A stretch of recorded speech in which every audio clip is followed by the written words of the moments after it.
migración sin violar derechos a los ciudadanos, verificando que estén todos legales. Todo el que está legal sin ningún problema se despacha. Todo el que no esté legal va para el camión. No se está maltratando a nadie, se está verificando que estén todo el día. Esto es aquí en Verón, Villa Playbo. Albertré les informa desde el lugar de los hechos. Migración, control migratorio, haciendo su trabajo de verificación. Todo el que no esté legal será traducido al camión.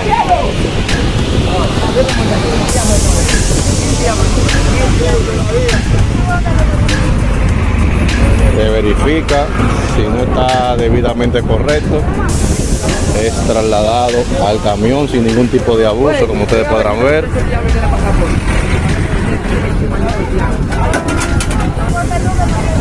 Sin ningún tipo de maltrato, sin ningún tipo de abuso, como muchos suelen decir, sin ningún maltrato y sin ningún tipo de abuso, Ya ustedes pueden ver cómo está trabajando migración.